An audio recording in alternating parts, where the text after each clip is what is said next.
Hello, everybody. This is the Stand Up with Pete Dominic podcast, where as of now, we're posting 3 shows a week up by 6 a.m. Monday, Wednesday, and Friday. I think this is episode 10. So happy to have you listening.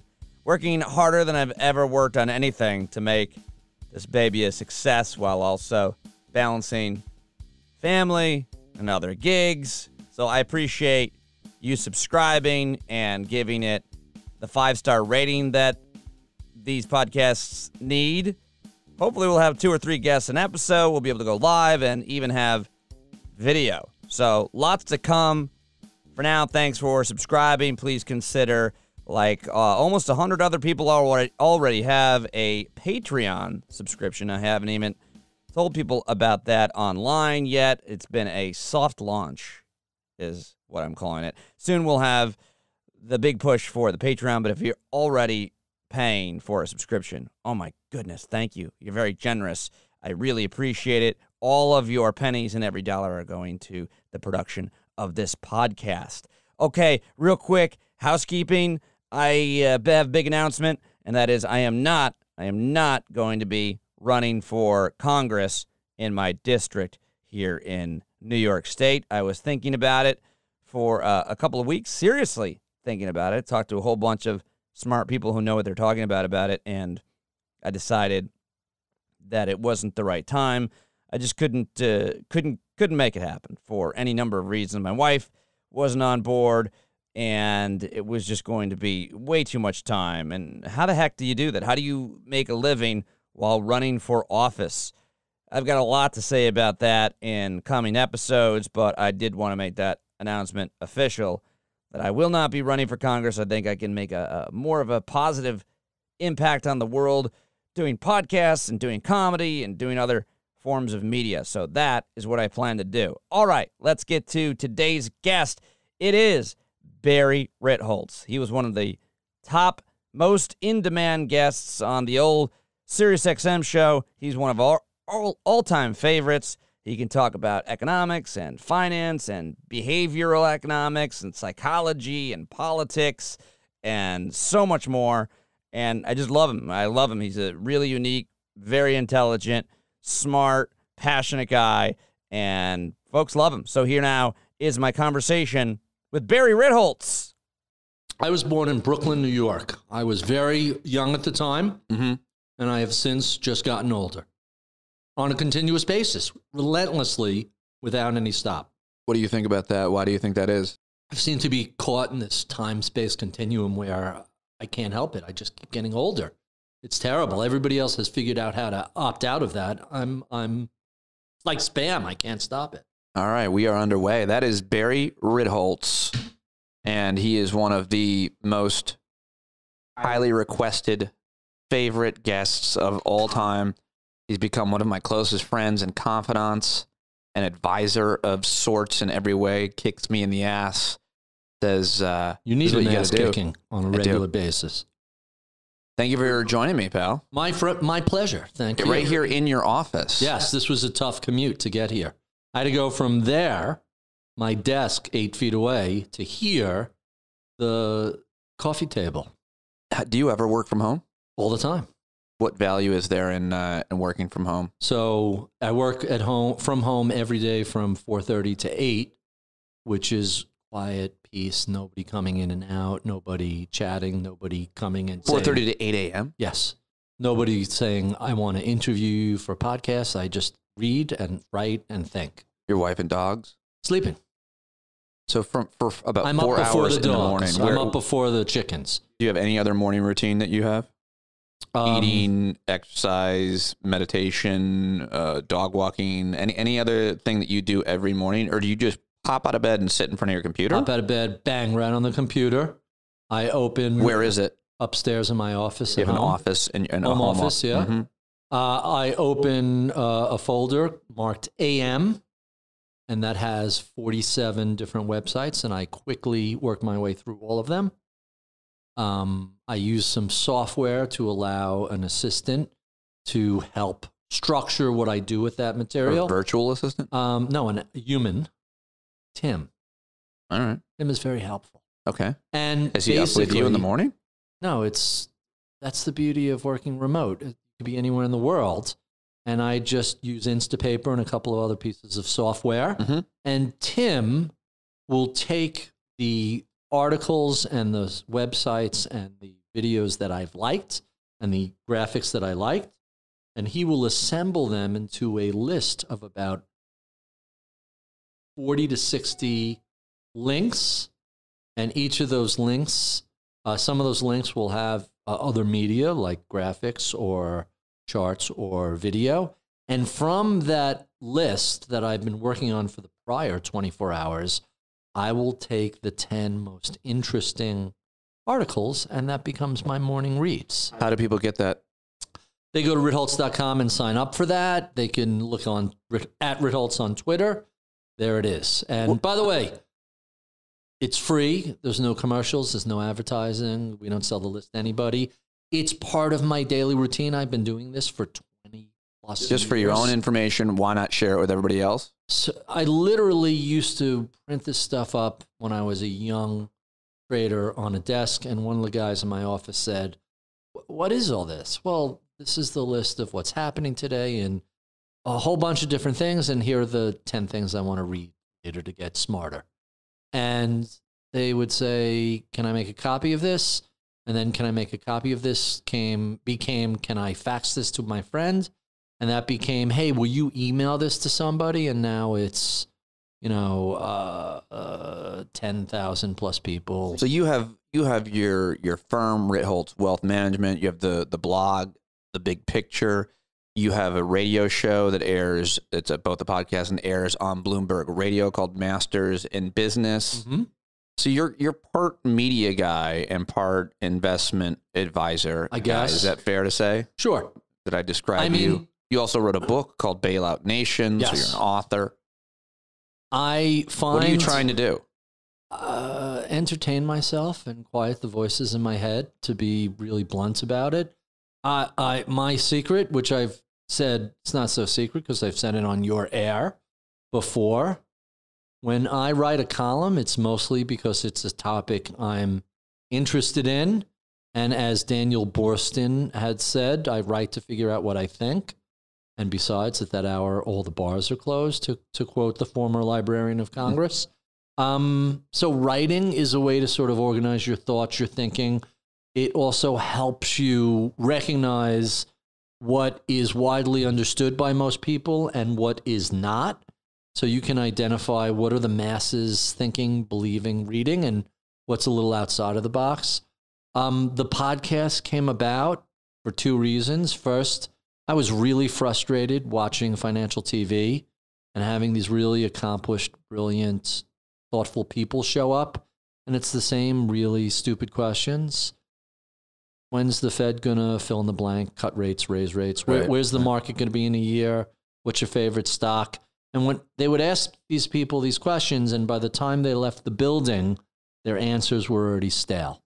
And I think when you have a accomplished, sophisticated person, first, to have an intelligent conversation with them is a thing of great beauty. The fact that I have access to, well, in the beginning, it was my own Rolodex, which was no slouch. I mean, I had access to, through past experience, the first 20 or so podcasts were Jeffrey Gunlock. I knew him before he kind of people became that famous. you knew, but once you get put on the Bloomberg platform, then you had access to a lot more people. Yeah. Well, Arthur Levitt was the former SEC chair. A lot of good guests. The point is, but now it's next level shit. It's just crazy. So we're talking about the podcast. We're talking about The Big Picture, which is your blog. You can subscribe to the morning reads. You have so many things going on. But I want to go back to you, because what are those voices in your head? Like what are they? What is that for you? Just constant. So you know me, I'm a pretty optimistic, happy-go-lucky guy. Yeah, but you don't get too vulnerable ever. No, not vulnerable is the wrong word. Personal. I don't get down. I don't get negative. I try not to. However, I have this red-hot ember of fury that I could just blow on it, and which is where Bailout Nation came from. I was just your temperament, your frustration with certain things and people and shit like that. I have no patience. I have no patience for idiots. I have no patience for people who are liars and hypocrites. I have no patience for people who obviously have a personal agenda to sell bullshit to people for their own financial gain. That infuriates me. Where does that come from for you? Where did that? Where Life is rooted unfair, in? and it took me. My infantilism did not want to let go of the belief that life should be much fairer than it is.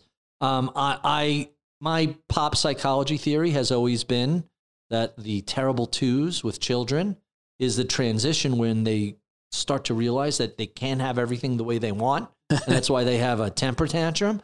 And the rest of their life is adapting to the ugly reality that the world is how it is, and it's not here for your benefit necessarily. So suck it up and learn how to deal with it. I've never accepted that. I've always been frustrated by how things are, because I think with just a little bit of effort, they could be much better. Well, how are things for you? I mean, we're sitting here in your office in a firm. Oh, me personally? With your fantastic. name on it. Like, do you? I'm very much aware of the inherent conflict in saying, I make a nice living. I'm pretty successful. I've achieved things I never expected to achieve, but that doesn't mean I can't be frustrated by, and I could give you a million examples. It's little things from, why the fuck don't people signal on the highway when they change lanes? Yeah, I've seen you in those. I've seen you in your car. To StubHub and the entire organized theft that is the ability to go out and buy a ticket to a show you want to see without having intermediary thieves jacking up prices. That's not right. To bigger, important issues, which is, why doesn't the United States have a half-decent infrastructure? Why do we pay 4x what they do in Europe for broadband? Right. Why is the cellular service so terrible in the United States? Because of corruption, because of faulty police, because of selling the airwaves to cellular, licensing the public airwaves without saying, oh, and by the way, you have to have at least 3 bars across 99% of the company. So from people driving poorly to schemes and gimmicks and rackets Scams, to sell frauds. Tickets and frauds to grifts. A lot of grifts. Geopolitics. Yeah, it's very frustrating that I understand how economics works and I understand how incentives works. And you also understand, though, but this is what I wanted to get to. Sorry to interrupt you. You also have a deep understanding and strong curiosity that I share, partly because of you, in cognitive abilities, in behavior and psychology, and more easily explain, and why we do the things that we do, make the choices we make, whether they be conscious or subconscious. You have, I mean, here in your office, in your conference room, you have all these books that are kind of related to that. What is your curiosity about human behavior and is that something that you think about on a daily basis? Sure. Yes. Get right up on that microphone, Barry Ritholtz. Yes. Don't put it in your mouth, but get very close, closer. So the history of that is twofold. First, I've always been a little socially awkward isn't the right word, just oblivious is probably a better word. And I find the behavior of individual humans to be perplexing. The behavior of crowds, behavior of groups, I get that. I understand that. I could see how the pack is moving, but individuals are somewhat perplexing.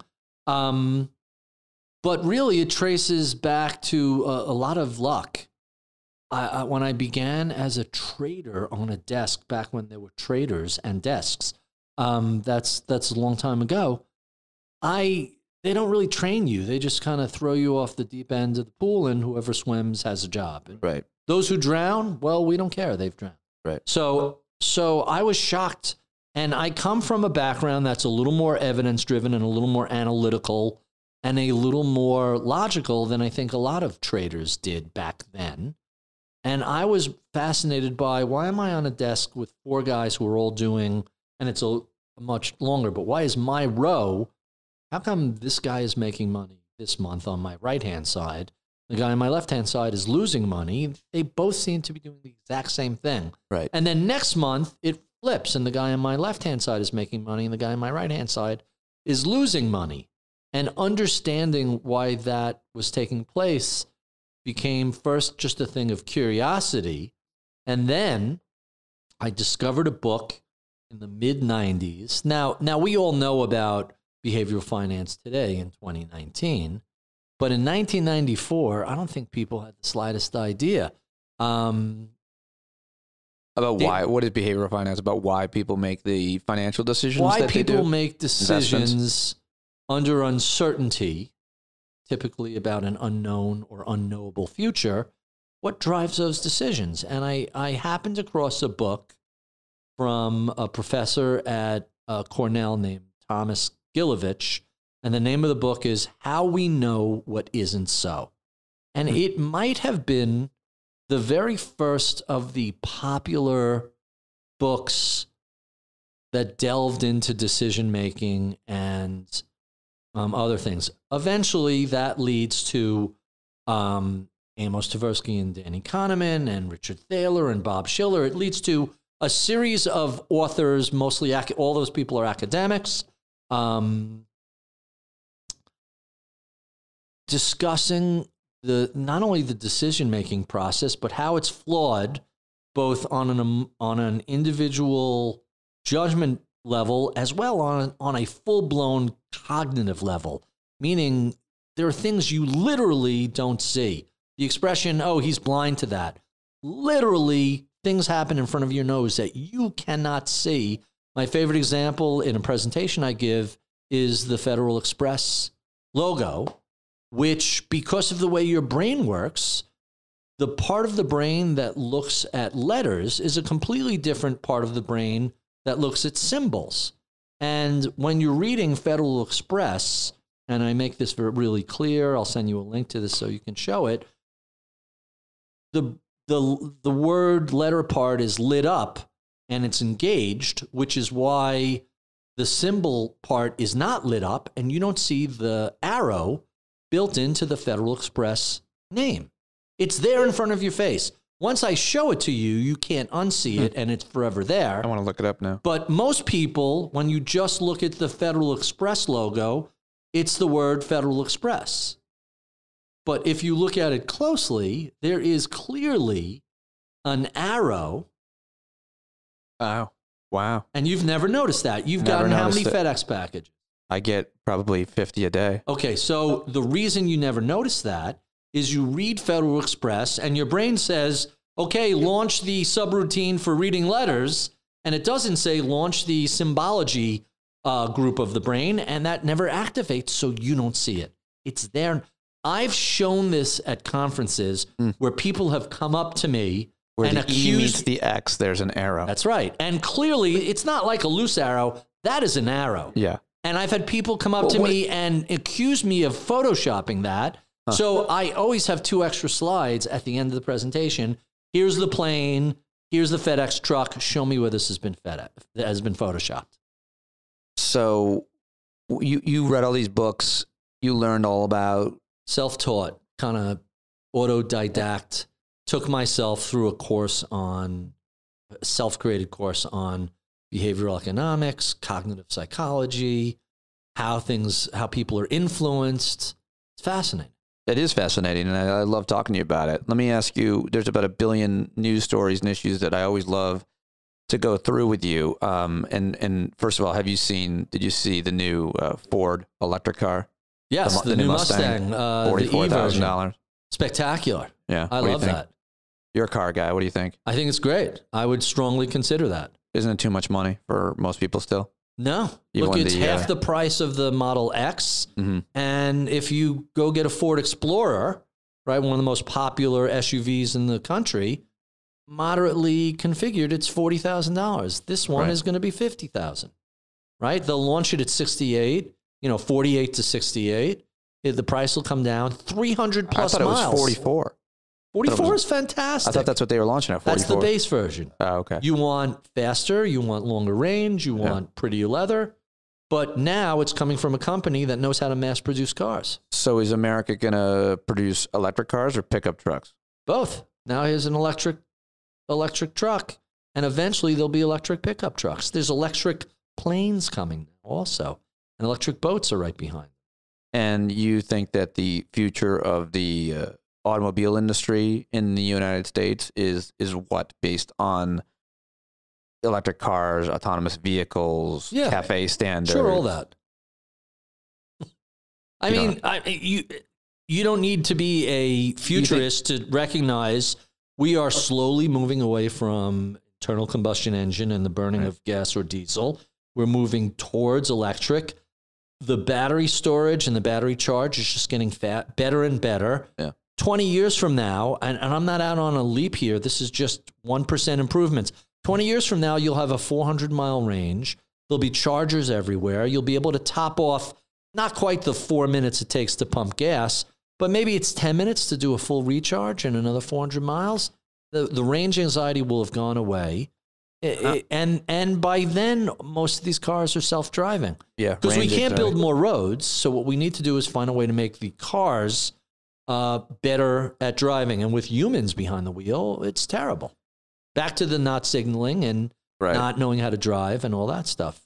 Remember when you almost killed a person for almost killing a turtle? Oh my God. I got into almost got into a fight with someone. Yeah. My wife made me stop the car to get out.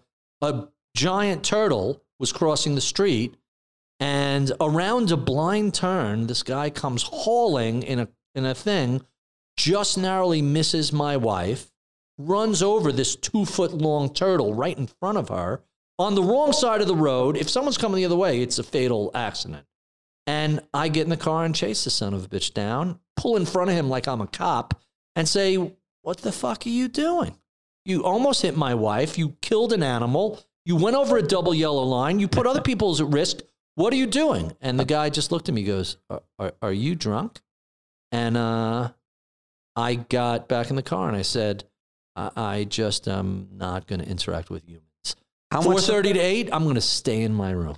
When I ask you about the electric car, you know I care and think a lot about environmental issues and the climate crisis. How much do you think about it day to day? There seems like a headline every day that is very terrifying. And obviously, when it comes to your business, you know, investments and choices that people are making now, you know, you at your firm, I know, have a whole socially responsible, you know, investment, and that seems to be becoming more and more popular with people. But it just, in terms of, forget about socially responsible investments, just in terms of investments, how much do you think about the climate crisis being an opportunity to innovate? And do you think that how do you think we're doing at it? There's a fascinating book by Duff McDonald called Windfall, and it tracks all these investments that people are making into the science of climate change. I strongly suspect, and this is one part science, one part wishful thinking, that there will be some sort of a technological solution to the challenge of climate change. Because if there isn't, it's going to be really, really unpleasant. All sorts of areas, including it already is for a lot of people in different parts of the world. I think we forget that. It's a small group of people who are today really feeling the effect of it. What happens when that's 1 billion people and not 500,000 when you have people? a migration crisis. Migration crisis, and the deserts are going to get worse. And where it's hot, it's going to get hotter. Where it's wet, it's going to get wetter. Where it's dry, it's going to get drier. You know, if they would have called it global weather volatility instead of global warming, I think there wouldn't be as many skeptics. Even though... You think volatility would have been more... Well, but that's what we're having. We're seeing it's colder in the winter. It's hotter in the summer. I just learned that word like 2 years ago. I don't think that would have been the best marketing strategy for it. I mean, climate change, global warming. I like climate crisis the best because that's what we're in now. Climate we're not crisis. in a crisis, but we will be in one soon. I think we're in one. I think we're there. How does it affect crisis affects your day-to-day life? Well, it affects my day-to-day life. It affects my I don't mean what you tweet. I mean, if you can't leave your house because the seawater is rising, So if you're in New Orleans, or if you're in Venice. California, I mean, look at Venice. I mean, look, there's Central America. Those people are leaving Central America because they can't grow coffee anymore. So, I mean, you could see that's what I mean by South Africa. This is only affecting India. a small chunk of people today. Hurricanes here in the U.S., the wildfires. 100%. California. But it's going to, compared to the global population today, a small number of people are feeling the effect of climate change.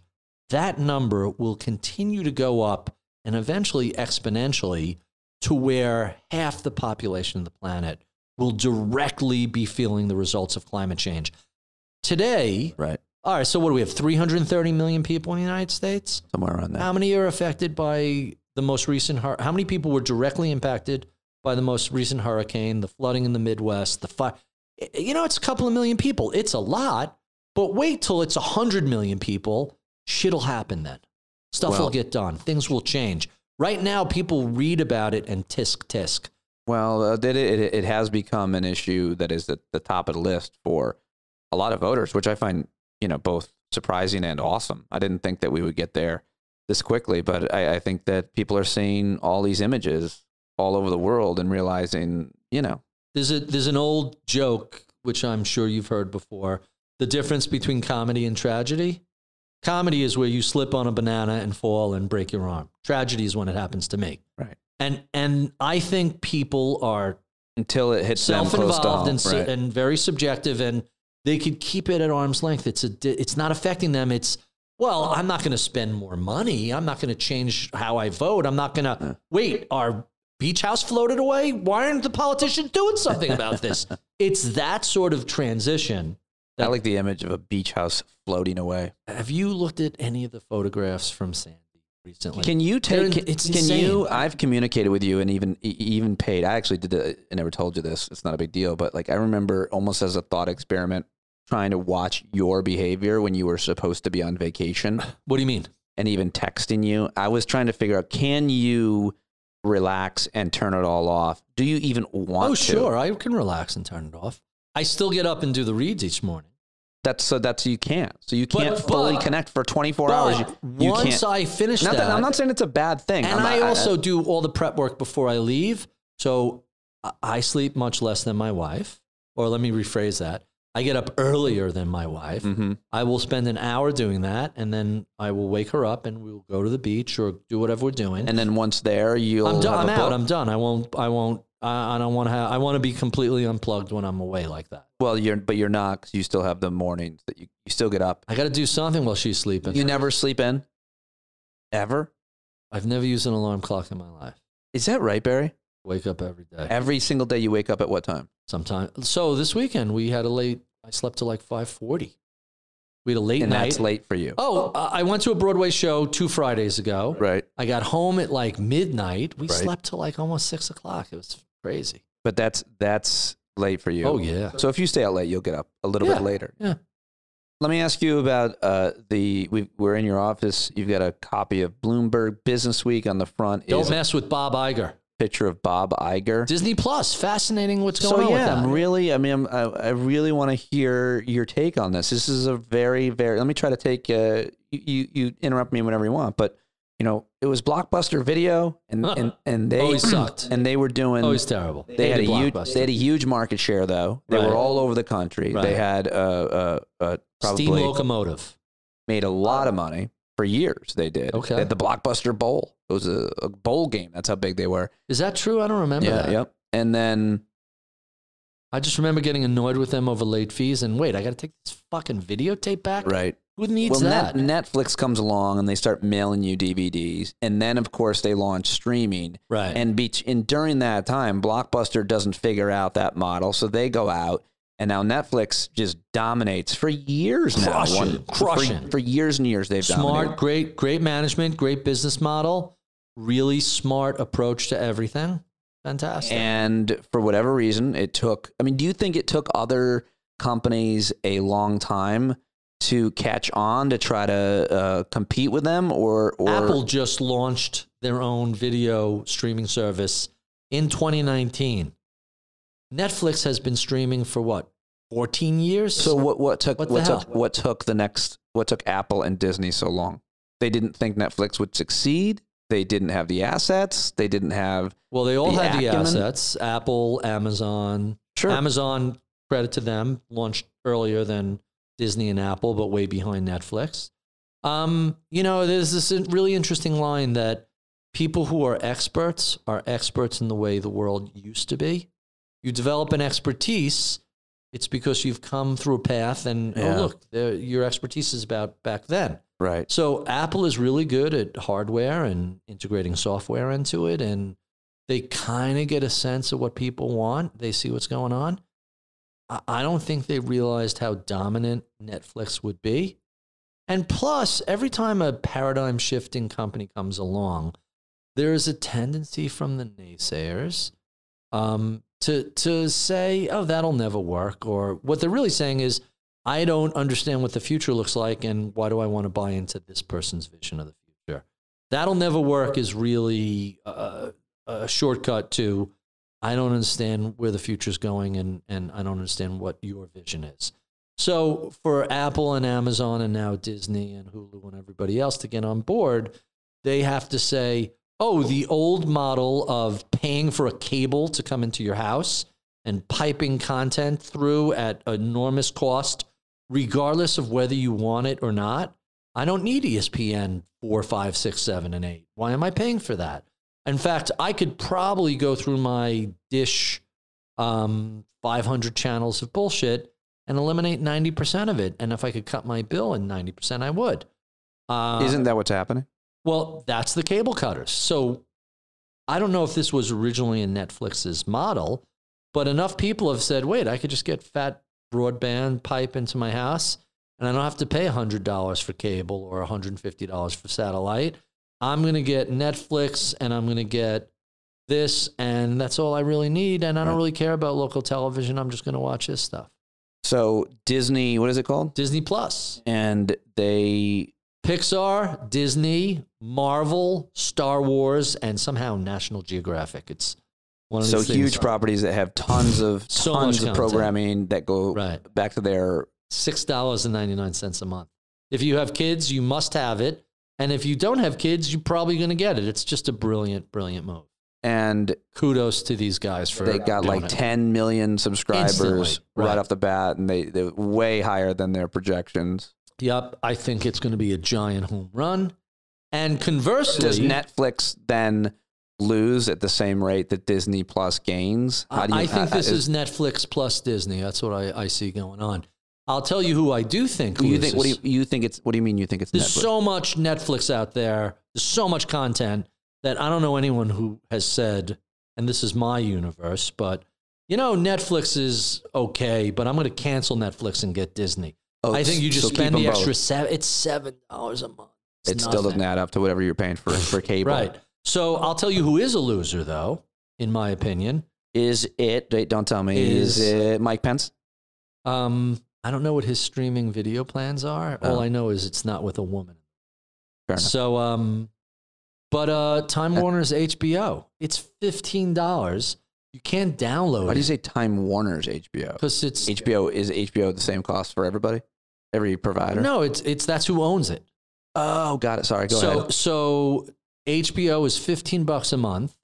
None of the apps let you download it and take it in a car, on the road, on a plane, whatever. What about that HBO Go? HBO Go is not downloadable. People corrected me. I originally thought HBO Now was a streaming service and HBO Go was the downloadable service. People corrected me. No, HBO Go is the phone and iPad version of HBO if you have cable, but it's not downloadable at all, which is really, really annoying. And I don't see, once Silicon Valley is over, I don't see why I would want to keep HBO. It's just too expensive relative to what everything else is. The only reason to keep HBO, to their credit, probably is their great programming that they've had, their shows. All right, so Veep just ended. Game of Thrones ended. Right. Watchmen hasn't proven itself to be that level, at least not all yet. The shows. And I don't even know, how do you have time to watch stuff? I'm very quick to watch something and dismiss it. Yeah. And by the way, I started asking a question on my podcast. At the end of the podcast, I have 10 questions I ask that are identical. I ask all my guests this. I used to ask people, what was your first car? Kind of the age group has changed that. And Because I'm never going to be on your podcast because I wouldn't fit it. I'm not a master's in business. I want to play. All right. Do we have time? You tell me. Not really.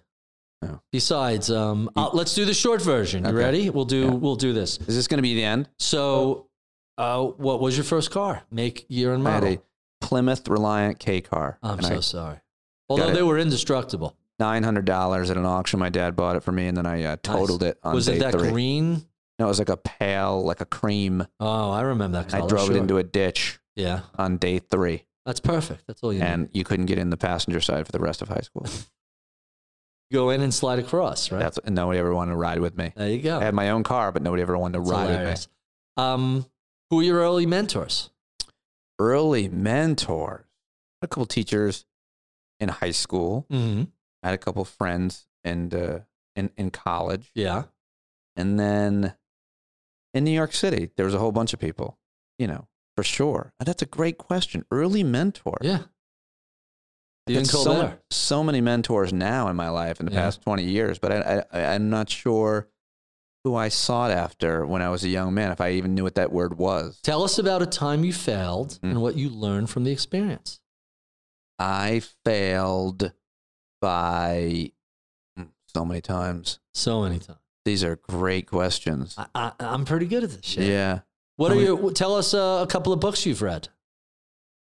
What are you reading now, and what's one of your favorite books? I'm reading a book that you gave me. Which one? Did you see my tweet? Stillness is the key. From Ryan Holiday. Yeah, he's awesome. That book is awesome. I love the book Conspiracy. It's so interesting. He tells the whole litigation between Peter Thiel, Hulk Hogan, and the Gawker crew, but he uses that story. What I love about the way he writes, he uses that story as a metaphor for the bigger question of, can you really have a conspiracy? All these dumb conspiracy theories. Here you have 2 people who know this, and they still can't keep it a fucking secret. Going back to your failure question is really interesting, because I wonder if failure is ever really failure. If you learn something out of it, it's not. Right. Ray Dalio, a 3-time guest of mine, said that mistakes are opportunities for learning, and the only time a mistake is a failure is if you fail to learn from the mistake. Right. I think I failed on my Joe Rogan appearance a little bit. Well, because I shouldn't have smoked pot on it, and I shouldn't have been argumentative. Like, I should have looked at it a little bit differently. Like, it was a net win. I think I got a lot more attention. And you think you could have done a better job, though? I know I could have done a better job. And I should have rehearsed. I don't know how I could have prepared any more. You should have told me. I could have listened to some Rogans and sat and tortured you. Did he get high with everybody, or just you and Elon Musk? Well, a lot of people, I guess. Yeah, probably a bad call. I have one more question for you. Give me one of your questions. It was the dumbest decision I think I ever made. More. Go on. Getting high on Rogan. Stupid. Biggest platform in my life. I get high. Nice. Really dumb. Smart. Good move. Really, really dumb. But you want to look hip and not admit that you're an old man. No, it was partially. I don't know. When I look back and I'm like, that was on YouTube too. Like, my daughter and my friends had to see it. Really good decision making. Yeah. All right. So failure. #fail. Yeah. What did you learn from it? Given huge opportunities, don't make stupid mistakes. All right. Well, that's easy. But what was the lesson? It's not a profound. Take better advantage when opportunity shines on you. Yeah. Okay. Yeah. So we asked the book question. What are you most optimistic about within your industry? What are you most pessimistic about? Most optimistic about in the industry of media is that there's so much more opportunity for so many talented people. Mm-hmm. Most pessimistic about it is that there's not much money. Okay, that's fair. A lot of opportunity. Unless you're Joe Rogan, in which case there's a fuck ton of money. Sure. There's a lot of people making a lot of money, but there's a few people making a lot of money. There are people who have theorized that Rogan is making $100 million a year. That seems like a lot. Yeah, somewhere. But it wouldn't. I wouldn't doubt that it's tens of millions of dollars. Yeah, and that's 10, 20, 30, 40, 50. Who knows? Yeah, that's a lot. Why do you think that his show is so popular? I haven't figured that out. I've listened to it a few times. I mean, he's got. I am not his target demographic. Right. His target demographic has targeted me for the last 2 weeks. He's very personable. Yeah. he's pretty funny. Very curious. I mean, he's not hilarious, but he's pretty funny. He's not a stand-up comic, bang, bang, bang, joke, joke, joke funny. Not on the show. But he clearly has a wit and a sense of humor. Sure. Yeah. And he seems very real. I think he's genuine. And I think people authentic. are... Good guy, really good guy. Very generous guy. And for whatever reason, he's also been cumulative advantage. He's been doing this for how long? Yeah, like over 10 years. Okay, so he was already at 1 million listeners before 90% of the podcasts out there today launched. He also launched on YouTube. He's made a lot of smart choices. Yeah, and he's in the comedy world, the God MMA bless him, world. Man. I love people who figure something out and just run with it. I think it's great. Let me ask you one more question. We didn't do any politics, and I want to ask you. I got 2 more questions for you. Okay. I thought you were running out of time. I'll go forever. Last 2 questions. First, if a recent college grad came up to you and said they were considering a career in comedy, what sort of advice would you give? I would say don't even think about it, because you have to. I would say. Yeah, I mean, yes, just jump in, or no, don't even do it. I would say, do you have any idea what kind of a lifestyle that you want? That's why I didn't become a stand-up comic. On the road is terrible. Yeah, being on the road, if you have a family, the constant rejection, the failure, but you experienced the loneliness, that anyway. All of it. Yeah.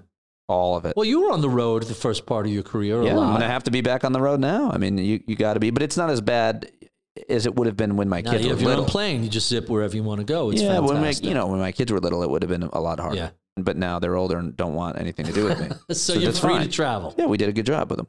Last question. Yeah. What do you know today about the world of comedy? And that's me. Oh. I'll let it go to. So I have it set.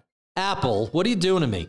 I have it set on the do not bother me until I leave this location. And that should not be going on unless it's coming on the laptop or the computer. I think it is. It's coming on the laptop. That's why. So it's not coming out of the phone. But even still, if it's on Do Not Disturb on the phone, it should be on Do Not Disturb on the laptop and the computer. Last question. What do you know about the world of media, stand-up comedy, entertainment, television today that you wish you knew 25 or so years when you were first starting off? How much work it is. Oh, you didn't realize that? I don't think I did. I don't think I realized just how much work it is. And you would become an accountant instead? How would that have impacted you? I'm not saying that I would have taken a different path. I think, but I also think that is a real waste of time to look back and think about how you would have done things differently with your career, with your marriage. That's all it is. But it gets into this. To me, it gets very, very dark very quickly. See, I don't go there. So to me, I don't feel like asking that question. And usually people put forth some, and maybe this is a data set bias because the people I'm asking this question tend to be successful, and it's not with great regret. They look back and say, if only I didn't sell my Apple shares in 1994 for $1 a share, I'd be a billionaire today. That sort of stuff. One of the early partners in Apple sold his 10% stake for $800. Today it's worth $82 billion. Like, that is really crazy, true shit. Yeah. And that's like Jackie the Joke Man or Pete Best. What happened with Jackie? Well, Pete Best never wanted to be a musician. Oh, all right. Well, but Jackie the Joke Man, I should have stayed on the Howard Stern show. Well, I don't even know if he had a joke. I think he lives in the next town over from me in Bayville. Right? Yeah. I'm in Locust Valley. He's one town over. I never see him, but I don't know why he left. I don't get that. Let me ask you a political question. You're dying to. Go ahead. Well, do you think Donald Trump is going to win in 2020? I think that things are changing rapidly. We're recording this on November 19th. It's the second week of the impeachment hearings. It appears that there is an overwhelming amount of evidence that he tried to do something that was very untoward. They've admitted as much. Congress passed a $400 million aid bill for Ukraine. On his own, Trump decided to hold up the allocation of that congressionally apportioned budget in exchange for having the Ukraine, an ally of ours, under assault from Russia, He was holding up all this military aid while their country is being attacked and demanding that if you want this aid, you must start an internal investigation to one of my political rivals. Think about how completely inappropriate Well, what does that it is. change? No, if everybody, I mean, the bottom line is people see this situation differently based on what team they're on. Do you think anybody is You now have becoming 70% of Americans saying this was wrong. so a lot of people Right? That's a have, big change. It was started out 46, 42. Now, not all 70% of them think he should be impeached over it. I think this is a mild form of treason. I don't think this is a significant form of treason, but you don't want the president using taxpayer-funded aid to allies who are being invaded by enemies. And make no mistake about it, Russia is America's enemy. right. He should not be using that as a extortion tool to get something of benefit from these other countries. And by the way, I say to my Republican friends who are defending this and believe they're not hypocrites, so when the next president comes in, is it okay for President Warren to say to China, investigate Lindsey Graham or you don't get this aid? Like, you have to be able to be empathetic and look at it both ways. Right. Or if Obama did something similar. Well, remember, Obama wore a tan suit to the Oval Office scandal. and was very disrespectful of the presidency. What happened to that He run called of a conversation? cop, he said a cop acted like a jackass. Right. That was terrible when a cop arrested a guy going into his own house. Well, when you talk to a lot of your clients, last question, Barry Ritholtz, and people say, listen, my 401k is doing great. That's the only thing I care about. But what does that have to do with President Trump? By the way, the stock market tripled under President Obama. Does that mean everybody votes Democrat for the rest of their life? Presidents always get too much credit for when things go right, too much blame when they go wrong. If a president really screws up, I think they can impact the economy and the stock market. 98% of the time, the president is not all that relevant to what's happening in the stock market. I will point out that President Trump passed a very big tax cut that was very helpful for both the corporate sector and the top 1%. The problem is, simultaneous to that, he passed started a trade war, passed a bunch of tariffs, replaced very low interest rate dovish Fed chief with someone who's a little more hawkish, who raised rates. So on the one hand, he did something to stimulate the economy. And on the other hand, he did two things to stop the stimulus of the economy. And so he deserves some blame for some of the economic slowdown, some of the weakness that's tariff and trade related. Yeah. And I don't think interest rates at 2% really make much of a difference. But he's had an impact on the economy net that's probably a negative. But the market doesn't care. The market continues to go up. Stocks are a future discounting mechanism. How much cash flow are these companies going to generate? How much profits are they going to generate? Long after Obama and Trump and whoever becomes president next are gone, the market is still looking decades off into the future. And so, or certainly years off into the future. And so, you know, if you believe that this is the greatest market ever, well, Obama took a market in free fall and tripled it. So I don't recall hearing my conservative GOP buddies say, hey, we may not like Obama's Marxism, socialism, and the fact that he's from Kenya, but look at the stock market. That's something that partisans say when it's convenient and ignore when it's not. So here's a fascinating counterfactual. My wife always says, nothing sticks to him. He does all these terrible things. He says all these horrible things about people, and nothing affects him. And to which my answer is always, hypothetically, you have a president, a generic president. The stock market is at record highs. Yeah. Unemployment is at record lows. It's the lowest unemployment rate in 60 years. Without looking, what is that president's approval rating? 77%, 82%? His approval rating hovers between 39 and 42%.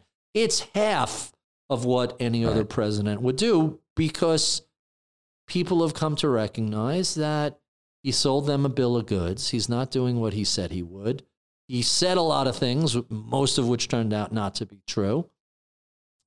I suspect, given what we've seen in the midterms and what we've seen in the recent elections, he's in trouble if the Democrats put anybody moderate or center left up. I think Trump loses, and by a landslide. I think Biden, Bloomberg. I don't know if America's ready for a gay president. I didn't think they were ready for an African-American president. The Republican brand had become so toxic during the financial crisis that somehow America elected a black man. America doesn't appear to be, in the past, ready for a female president. All of this will change over the next 20 years. A gay president, a female president, another black president. I think we're in the transition period, but it's slow and painful. And you think America will be here in 20 years? Oh, yeah. I don't see why not. Barry Ritholtz. Listen to his podcast, Masters in Business, Bloomberg. Get the daily email, daily reads. Ritholtz.com. Follow him on Twitter at Ritholtz, Ritholtz.com, the big picture, the Bailout Nation, the book. And he'll be joining me as often as I can rope him into it. Come in every week. We'll do this once a week. Barry Ritholtz, thank you very much for being my friend and always being a great guest. Thanks for coming by, Pete. All right, I hope you enjoyed that conversation with Barry Ritholtz. Here at the end of the show, I usually try to answer, or I try to ask a question of the day and then read your answers. My question for Wednesday: what were your thoughts on Tuesday's impeachment hearings? Our friend Bill B. in D.C. says the Lieutenant Colonel Vindman is the part that really mattered, mostly because the GOP's attack on his ethnicity and service are so obviously grotesque. The rest was prologue to Sondland's testimony tomorrow, which will be either legal suicide or abject admission of the president's malignity. Simon said Lieutenant Colonel Vindman was impressive. Joe from Maryland said it's dispiriting. Our friend Scott at home, it's obvious that Trump extorted the Ukrainian president. It's not enough to force Republicans away from him. So unless Trump has some kind of Jack Nicholson, A Few Good Men style meltdown, nothing will come of it. Leighton said it's the best thing that happened in a while, actually. Let's see. Who else do we have? Oh, my gosh, there's like 70 responses to the question. Greg Gutfeld from Fox News, old friend of mine. He said, more farting, please. Bioethicist Arthur Kaplan. Garther Kaplan would be a better name. He said, enough evidence for me. Impeach. Yeah, let's do a couple more here. David Cass said, Congress has really nice chairs. Michelle writes, why wasn't everyone a whistleblower? Raymond says, case closed, guilty, period. Thomas says it's a masterclass in leading a witness. Elsie said, better call Saul. All right, a lot more answers if you want to read them on the Twitter. And I'd love to hear from you on Facebook, on Twitter, on email. What do you like about this podcast? What do you want to see me do more of? Thank you very much for tuning in, for checking it out, for downloading it, for subscribing to it. And go to the patreon.com/Pete Dominic if you want to subscribe with a paid subscription and be the change that you want to see in the world. We'll talk to you on the Friday episode of the Stand Up with Pete Dominic podcast. Thanks for your support. New and exciting things coming soon.